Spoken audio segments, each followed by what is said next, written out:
ओम शांति। आज ये हम सुना रहे हैं कि मृत्यु की आवश्यकता क्यों है। क्योंकि आप जानते हैं हर कोई मृत्यु से डरता है, चाहे कोई इंसान हो चाहे कोई जानवर हो। मृत्यु से हर एक बचना चाहते हैं। चाहे कोई बुजुर्ग भी हो जाता है तो भी वो बचना चाहते हैं, या तो उनके साथ वाले उनको बचाना चाहते हैं। अगर कोई मर भी जाते हैं तो उनके साथ वाले दुखी होते हैं, रोते रहते हैं, या तो कोई तो भगवान को दोष देते हैं, भगवान ने क्यों उनको उठा लिया। और ये बात आप जानते हैं, मृत्यु जो है वो एक अविनाशी सत्य है। इस दुनिया में हमेशा के लिए कोई अमर रह नहीं सकते। लेकिन शास्त्रों के कथन अनुसार आपने कई बातें सुनी होंगी। कई असुर भी अमर बनने के लिए कई तप किया था, और कई राजाएं भी अमर बनने के लिए कई प्रकार का प्रयास किया था। और इस प्रकार के शास्त्र में कई बातें हैं। किसी को अमर वरदान मिला हुआ था, किसी को इच्छा मृत्यु का वरदान मिला हुआ था, लेकिन फिर भी कोई इस दुनिया में हमेशा के लिए अमर रह नहीं सकते। मृत्यु तो एक अनिवार्य सत्य है ही है। लेकिन इस प्रकार से एक राजा की बात हम सुना रहे हैं जो अमर बनने के लिए प्रयास किया था, और उसकी बात सुनकर आपको ये बातें समझ में आ जाएगी कि मृत्यु की आवश्यकता क्यों है। जो अमर बनने की इच्छा से, अमरत्व प्राप्त करने की इच्छा से कोई संत महात्माओं को पूछताछ करके कोई उपाय ढूंढते थे। कोई बताने वाला नहीं मिलता था। आखिर उन्होंने ये मन में लिया कि हिमालय में रहने वाले जो संत महात्माएं हैं उन्हें वो उपाय जरूर बताएंगे। इसी लक्ष्य से उन्होंने हिमालय पर यात्रा शुरू किया। और हिमालय पर जाते ही देखा एक बड़े पेड़ के नीचे एक संत ध्यान में मगन है, तपस्या में मगन है। उस संत को देख के उनको ऐसा लगा कि ये संत उनको उपाय ये जरूर बताएंगे। और उनके सामने जाकर जैसे उनको नमस्कार किया, प्रणाम किया, संत की आंखें खुल गई। और संत ने पूछा, हे राजन, तुम यहाँ क्यों आए हो? तो राजा ने कहा, मैं कोई उपाय ढूंढने के लिए आया हूँ। क्या?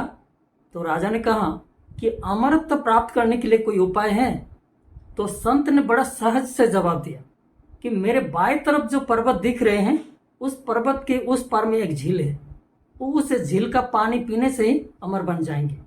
तो राजा ने उस संत को धन्यवाद करते हुए अपने लक्ष्य की ओर चले गए। और बरोबर उस पर्वत को पार करते ही उनको एक झील दिखाई दिया। और पानी पीने के लक्ष्य से जैसे झील के नजदीक में जाते हैं तो वहां एक बूढ़ा बीमार में कहरा रहे थे।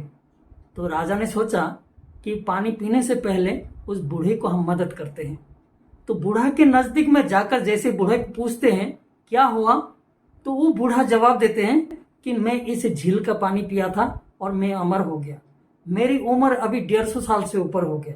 मेरी पत्नी भी शरीर छोड़ दिया, मेरे बच्चे भी बूढ़ा होकर शरीर छोड़ दिया, अब मेरे पोते भी सब बूढ़े हो गए, सब मुझे घर से निकाल दिया। अब मुझे देखने के लिए कोई नहीं है। अब तू ही बता मैं क्या करूं? ऐसा सुनते ही राजा ने सोचा, अगर हमें भी बूढ़ा होकर इस हालत में जीना पड़े, ऐसा अमर बनने से क्या फायदा? अमर बनने के साथ साथ जवानी भी चाहिए। ऐसा सोचकर राजा ने फिर उस संत के पास जाता है। संत देखकर राजा को पूछते हैं, हे राजन, क्या हुआ? तो राजा कहता है, स्वामी जी, क्या अमरत्व के साथ साथ क्या जवानी भी कायम रहने का कोई उपाय है? संत ने वो भी सहज से जवाब दिया, वो भी है। क्या करना है?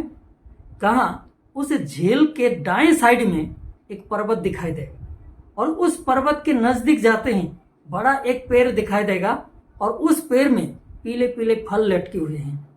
वहां से अगर एक फल खा लेंगे तो आपको अमरत्व के साथ साथ जवानी भी कायम रहेगी।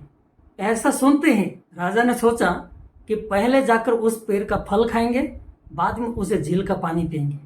और ऐसा सोचकर धीरे धीरे उस पर्वत को पार करके, झील को पार करके उस पर्वत के नजदीक में जाकर देखते हैं बरोबर एक बड़ा पेड़ है, और वहां पीले पीले फल लटके हुए हैं। लेकिन उस पेड़ के नजदीक में जाते हैं, वहां जाकर देखा कि 4 जवान बीमारी में, दर्द में वो धीमे धीमे चिल्ला रहे हैं। तो उन्होंने जाकर पूछा, क्या हुआ, क्यों चिल्ला रहे हैं? तो उन जवानों ने कहा कि हम चारों ये दोस्त थे, हम लोगों की आयु 300 साल से ऊपर हो गई। हम लोग इस झील का पानी पिया था और इस पेड़ का फल खाया था, हम लोग अमर हो गए। हम लोग 2-3 बार शादी भी कर चुके हैं, सारी पत्नियां भी खत्म हो गए, बच्चे भी खत्म हो गए, बच्चे के बच्चे, उनके बच्चे भी कितने पीढ़ियां बदल गए, हमें उनका पता ही नहीं है। अभी हम लोगों को देखने के लिए कोई नहीं है।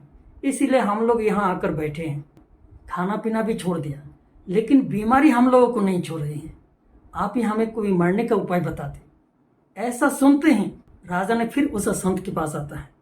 संत को नमस्कार करते ही संत पूछता है, क्या हुआ? तो राजा कहता है, स्वामी जी, मृत्यु का महत्व क्या है वो आपने समझा दी, मृत्यु की आवश्यकता क्यों है वो हमें समझ में आ गई। ऐसा कहते ही संत को नमस्कार करते हुए, धन्यवाद करते हुए वो अपना राजमहल में फिर वापस आता है।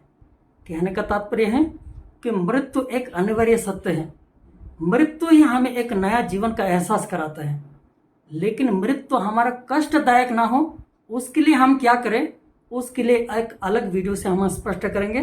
लेकिन आज की इस वीडियो में अगर आपको ये सारी बातें समझ में आई, आपके संपर्क में जो भी है उनको भी इस वीडियो को शेयर करने में आप मदद कीजिए। ओम शांति।